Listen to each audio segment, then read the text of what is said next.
Hello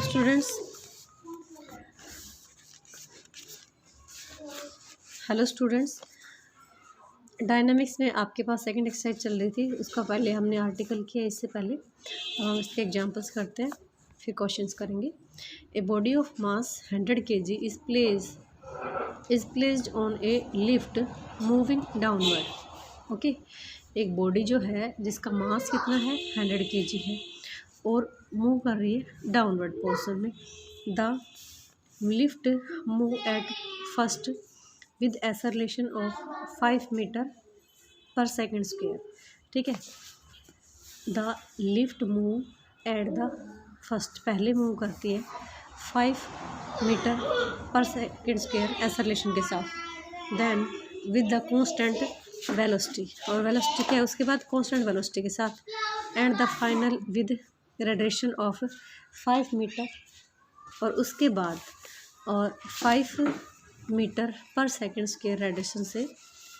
okay, find the pressure excreted by the body on the lift in each part of the motion. तो जैसे यहाँ पे हमारे पास 3 stage create हुई कि जब आपके पास एक्सेलरेशन जो है वो फर्स्ट स्टेज पे 5 मीटर पर सेंटीमीटर सेकेंड के स्क्वायर्स के हिसाब से, देन उसके बाद कांस्टेंट वेलोसिटी के साथ, एंड फाइनली जो है वो रेडिएशन फोर्स लग रहा है और वो 5 मीटर पर, मतलब नीचे की तरफ आ रही है डाउनवर्ड, 5 मीटर पर सेंटीमीटर सेकेंड स्क्वायर। ओके, तो हमने क्या ले लिया, उनके ऊपर जो प्रेशर लग रहे हैं डाउनवर्ड तो काम कर रहा है हमारे पास, लेकिन उनकी जो नॉर्मल रिएक्शंस है तो हमने R1 R2 R3 जो है न्यूटन्स में ले लिए।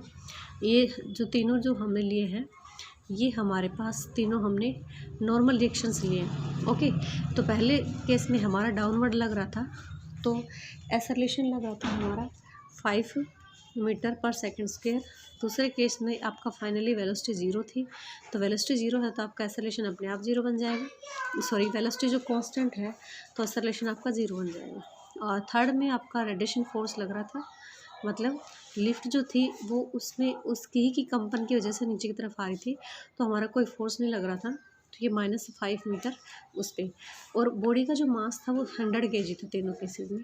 ठीक है, तो आपको ये तो तय है कि सेकंड वाला केस है कि डाउनवर्ड चल रहा है। ठीक है, एक्सेलरेशन तो देखिए हमारे पास let R1 R2 R3 newton be the pressure on the of the body on the lift which is moving downward during acceleration uniform and addition। ठीक है, तो ये हमने सब कुछ मान लिया इनका। तो पहले केस में lift is moving downward with acceleration 5 metre per second square के हिसाब से। तो आपके पास द नॉर्मल रिएक्शंस जो है बॉडी के ऊपर क्या लगाया हमने, R1 न्यूटन लगाया जो कि अपवर्ड डायरेक्शन में काम कर रही है। एफ हमारे पास कितना दे रखा है 5 मीटर पर सेकेंड स्क्वायर। तो आपके पास इक्वेशन ऑफ द मोशन है वो आपके पास क्या बनेगी, इक्वेशन ऑफ मोशन जो है mg माइनस में R1 इक्वस टू mf बनती है आपकी। तो mg मास था आपका 100 ग्राम है। ठीक है, और माइनस में R1 आपके पास ये रिएक्शन है नॉर्मल, और mf जो है वो ब्रश फोर्स है। तो हमें सब कुछ डाल दिए और R1 आ गया हमारे पास। तो ये जो ग्राम है हमने इसको न्यूटन में कन्वर्ट किया तो 9.8 से मल्टीप्लाई कर दिए, तो इसको सॉर्ट आउट किया। सेकंड केस में आपके पास जो है वो ये कह रहा है कि आपकी जो लिफ्ट है is moving downward with constant velocity के साथ। तो the normal reaction on off the lift on the body is R2 ले रखा है, मान रखा है हमने, एक्टिंग अपवर्ड। ठीक है, here equation of the motion in this case क्या बनेगा, तो equation of the motion in this case आपके पास एक्सेलरेशन आपका 0 है तो mf इसमें डालोगे तो f 0 है, तो ये आपका 0 और ये आपका mg माइनस में R2 इक्वल टू 0, तो R2 की वैल्यू आ गई। थर्ड केस में वह the lift is moving downward with radiation 5 metre per second square. तो the normal reaction of the lift on the body is R3 newton. ठीक है, and वो भी अपवर्ड डायरेक्शन में काम कर रहा है, तो रेडिएशन जो है वो हमारा 5 मीटर, रेडिएशन जो है डायरेक्शन अपोजिट होती है, उसमें एक्सेलरेशन की डायरेक्शन से अपोजिट होता है। तो रेडिएशन है तो एक्सेलरेशन जब लोगे इसकी तो डायरेक्शन अपोजिट होगी, -5 हो गया आपका। तो इक्वेशन ऑफ जो मोशन है m ग्राम माइनस में आपका normal reaction equals to m multiply F मतलब इम्प्रेस फोर्स। तो हमने सभी डाल दिया, वैल्यू डाल दी सबकी और सोल्व किया, तो आपके पास थर्ड रिएक्शन आ गई। ठीक है, नेक्स्ट क्वेश्चन है आपका, a body move true weight is 13 kg weight. एक बॉडी जो है उसका टोटल जो वेट है वो आपका 13 kg है उसका, लेकिन अपीयरिंग जो वेट है, ठीक है, अपीयरिंग वेट जैसे उसको लटकाया, हैंग किया, तो टोटली वो एकदम से उसने उसको वेट नहीं माप दिया, मतलब वो हैंग हो रहा है, तो बैलेंस बनाने के में थोड़ा सा जो टाइम लग रहा है, तो उसकी वजह से जैसे ही आपने डाला उसको तो 12 kg शो कर रहा है। The hand weight by mean of A spring balance, कि आपको बताया जा रहा है कि स्प्रिंग बैलेंस से उसको मूव किया, मूविंग लिफ्ट से। तो what was the acceleration of the lift at the time of waiting. तो जब उसका वेट कर रहे हैं तो उस टाइम जो एक्सेलरेशन लग रहा है वो क्या है। ठीक है, तो हमें यहाँ पे क्या निकालना है, एक्सेलरेशन निकालना है। तो एक्सेलरेशन निकालना है तो देखो मास आपके पास दे रखा है, ठीक है, आपके पास मास दे रखा है, उसके ऊपर जो फोर्स है वो हमें निकालना पड़ेगा, एफ आ जाएगा आपका। तो उसका जो ट्रू वेट जो है वो कितना है, 13 kg वॉट है। तो ये आपके पास क्या हो जाएगा, हम इसको 13 ग्राम न्यूटन में कन्वर्ट कर देंगे। उसका अप्रियंट जो वेट है वो कितना है, 12 kg वेट है, जो कि हम 12 ग्राम न्यूटन लिख सकते हैं। तो since the apparent weight is less than true से, ट्रू जो वेट है उससे लेस है आपका, तो the lift is moving downward, नीचे की तरफ मूव करेगी। ओके, तो रिजल्टेंट डाउनवर्ड जो फोर्स है, रिजल्टिंग जो फोर्स है वो आप एफ जो है आपका एक्सेलरेशन है और वो भी डाउनवर्ड डायरेक्शन में काम कर रहे हैं। तो रिजल्टिंग जो डाउनवर्ड फोर्स है वो कितना है, वो दोनों का डिफरेंस के बराबर होगा। तो ये आपके पास जी न्यूटन आ जाएगा। ठीक है, तो देन आपने अप्लाई किया, अप्लाइड फोर्स का फॉर्मूला P = mf। तो ये आपके पास P तो 13 m कितना दे रखा, 13 m आपके पास ये है ही, और अप्लाइड फोर्स जो है, रिजल्टिंग जो फोर्स है हमने निकाल रखा है जी न्यूटन, वो डाल दिया, तो F आपके पास आ गया एक्सेलरेशन। नेक्स्ट क्वेश्चन है हमारे पास, ए mass of 10 kg fall freely distance of 10 from rest and is then brought to the rest after penetrating through 1 meter in the sand।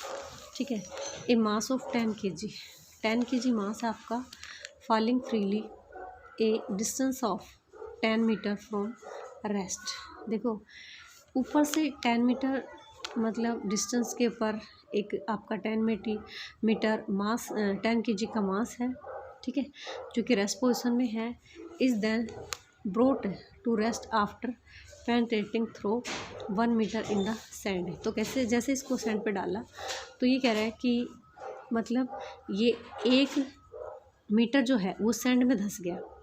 मतलब जैसे कोई भी चीज़ आपने जैसे मिट्टी में डाला है और वो चीज़ मतलब भारी है, तो वो ना मतलब आपको वो उसमें जैसे जगह नहीं बना लेता है, तो ये कह रहे कि उसका ना 1 मीटर वो मिट्टी में धंस गया। ठीक है, find the average force excreted by the sand on it. तो हमें एवरेज फोर्स निकालना है जो कि सैंड के ऊपर अप्लाई हुआ है। ठीक है, तो देखिए पहले तो हम रेस्ट का निकालेंगे, उसके बाद ग्राउंड इनटू सैंड का, मतलब ऊपर वाले का निकालेंगे पहले और फिर नीचे सैंड वाले का निकालेंगे। तो motion from the rest to the ground, हम मोशन निकालेंगे पहले कि रेस्ट से ग्राउंड में। तो वी हमने वेलोसिटी ले लिया, with which the mass strike the ground after falling 10 metre from A to B. जो आपकी डिस्टेंस दे रखी है 10 मीटर दे रखी है। इनिशियल जो वेलोसिटी ये कहता है रेस्ट पोजीशन में थी, तो इनिशियल वेलोसिटी हमारी क्या हो जाएगी 0। हाइट कितनी है आपकी 10 है, और ग्रेविटी नीचे की तरफ आ रही है, तो ग्रेविटी आपके पास क्या आती है 9.8 मीटर पर सेकंड स्क्वायर होती है आपकी। तो ये जो चीज़ें थी हमने उसके हिसाब से, हमें वेलोसिटी चाहिए ना, तो वेलोसिटी का फॉर्मूला मैंने पहले भी बताया है, ये प्रीलिमिनरी जो आपकी हैं जहाँ से चैप्टर स्टार्ट्स होते हैं उसमें आपके पास ये मोशंस के सभी फॉर्मूले दे रखे हैं। तो v² = u² + में 2gh, इसमें जो भी चीज़ें थी हमने डाल दिया और हमारे पास वहाँ से v आ गया। तो v जो है बस वेलोसिटी जो है हमारी 14 metre per second I. Motion from the ground into the sand, ground से सैंड के अंदर जब जैसा वो 1 मीटर डिस्टेंस ट्रेवल किया उसने, तो उस केस में क्या है, तो ये b से c हमने डिस्टेंस ले ली ठीक है। तो अब देखिए, when the body penetrates 1 metre into the sand, जब आपकी जो बॉडी है, आपका जो कोई भी जो ऑब्जेक्ट है, वो जब ज़मीन में अपनी जगह बनाता है तो कह रहे 1 मीटर गया वो, द वेलोसिटी बिकम 0, तो वेलोसिटी क्या हो गई 0, क्योंकि वो भी तो सॉलिड है, ठीक है। एंड इनिशियल वेलोसिटी आपकी यू, ऊपर से जो वेलोसिटी है वो आपकी क्या निकल के आई, क्योंकि वो चीज़ ऊपर से तो चल के आ गई, अब यहाँ पे आके ही तो वो हो रहा है, तो 14 मीटर पर सेकेंड। और फाइनल जो वेलोसिटी है यहाँ पे रुक गया आपका, तो क्या हो जाएगा 0। और डिस्टेंस कितनी ट्रैवल की इसने 1 मीटर किया, तो एफ हमने एक्सेलरेशन मान लिया। तो हमने ये वाला फॉर्मूला यूज़ किया कि हमारे पास यहाँ पे डिस्टेंस है, फोर्स है, इनिशियल और फाइनल वेलोसिटी है। तो इनिशियल और फाइनल वेलोसिटी का यूज़ करते हुए और हमने डिस्टेंस का यूज़ किया और ये हमने एफ निकाल दिया एक्सेलरेशन, ठीक है।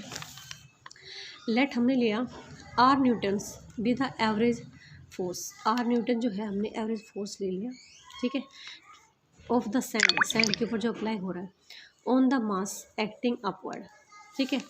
देन अफेक्टिव फोर्स डाउनवर्ड, ठीक है, अफेक्टिव फोर्स डाउनवर्ड, तो कितना लग रहा है आपका ये 10 ग्राम माइनस में आर हो जाएगा आपका, क्योंकि आर न्यूटन आपका एवरेज हम थ्रस्ट ले रहे हैं, उसमें जो फोर्स है, उसमें जो टेंशन है वो ले रहे हैं, ठीक है। तो आपके पास 10, okay.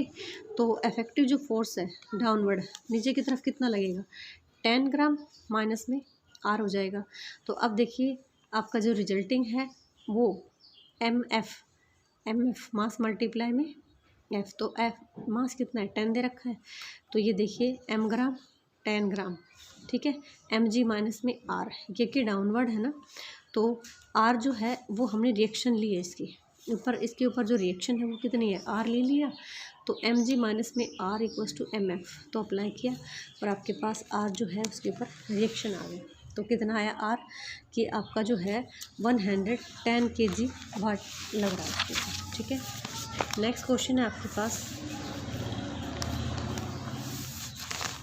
N aeroplane which together with its load weight m kg is falling with an acceleration of m metre per second square, ठीक है। एरोप्लेन है जो कि उसके ऊपर लोड कितना है m kg का, ठीक है, और फॉलिंग मतलब नीचे की तरफ आ रही है, एक्सेलरेशन कितना है m metre per second square, f being less than g, आपका जो एक्सेलरेशन है वो g से क्या है छोटा है, g आपकी ग्रेविटी है।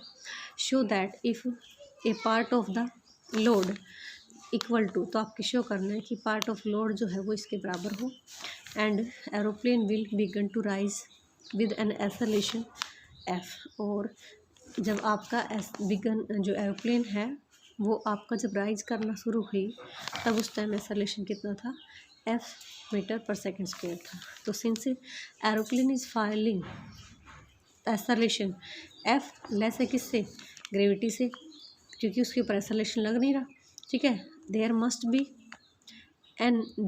B of thrust of the air, ठीक है, there must be of thrust, उसके ऊपर एयर का जो प्रेशर है वो भी लग रहा है, तो हमने ले लिया let it be F Newton upward, और उसके ऊपर जो रिएक्शन थी वो कितने ले ली एफ न्यूटन अपवर्ड ले ली। तो इक्वेशन ऑफ जो मोशन है वो एम बोर्ड उसका वेट दे रखा है, तो एम ग्राम माइनस में एफ मतलब reaction equals to M F, ठीक है। आपके पास एम के जी जो है बी द लोड है थ्रोन आउट, एम पे जी लॉस थ्रोन आउट किया गया है, एम के जी जो वेट है वो थ्रो है, सो दैट द रिमेनिंग मास मतलब ये नीचे की तरफ लग रहा है, तो कैपिटल माइनस में स्मॉल एम के जी, ठीक है, हमने लिया एम के जी, अगर हम थ्रो करते हैं उसमें से, इसने कहा थ्रो आउट कि लोड का जो पार्ट है वो कितना थ्रो आउट किया, तो थ्रो आउट किया इतना थ्रो आउट किया, तो हमें शो करना है, तो हमने उस चीज़ को स्मॉल एम ले लिया, ठीक है। So that the remaining mass, तो रिमेनिंग मास कितना बन गया कैपिटल एम माइनस में small M, has the new acceleration F, M F metre per second square upward. तो इक्वेशन ऑफ द मोशन आपकी क्या बन जाएगी एम एफ, आपके पास टोटल कितना है एफ माइनस में ये आपका टोटल वेट है, और क्योंकि ये डाउनवर्ड है, ठीक है ना, ये नीचे की तरफ आ रहा है, और ये क्या कर रहा है आपका एक्सेलरेशन जो है वो अपवर्ड है ऊपर की तरफ है, मतलब उसमें से जो एरोप्लेन है उसमें से आपने इतना जो वेट है वो निकाल दिया है, तो देखिए एम जी ये तो ग्राम था, पहले आपका एक्सेलरेशन ये लग रहा है नीचे की तरफ, लेकिन आपका जो फ्रिक्शन है, आपका जो वो फोर्स है, ठीक है ना, नॉर्मल रिएक्शन है वो ऊपर की तरफ लग रहा है। तो एफ ये देखो एफ माइनस, ठीक है। अब यहाँ पे हमारे पास जो टोटल वेट है इतना, हमने ये मान लिया कि एम स्मॉल एम जो है हमने वो थ्रो कर दिया, तो उसके पास फाइनली वेट कितना बच गया, तो एम माइनस में एम बच गया ना, ये जो हमने निकाला न्यू वेट। और इसका जो मास है अब एम माइनस में एम ही है इंटू में एफ, ठीक है। तो अब हमने क्या किया, इसको और इसको दोनों को ऐड किया, ठीक है। ऐड करने के बाद आपने सोल्व किया तो एम जी ये टर्म रहेगी आपके पास इधर से, और इधर से आपके पास ये बच गया 2m माइनस में m इंटू में f। तो अब देखिए हमें वो मास निकालना था जो कि हमने प्लेन से थ्रो किया, तो हमने वो चीज़ m मानी थी, ठीक है। तो यहाँ से एम एफ इसको और इसको कंबाइन किया तो स्मॉल m इंटू में g प्लस में f, तो 2m f। तो ये आपके पास हमने स्मॉल m की वैल्यू आ गई जो कि हमें शो करनी थी। Okay, thank you, have a nice day.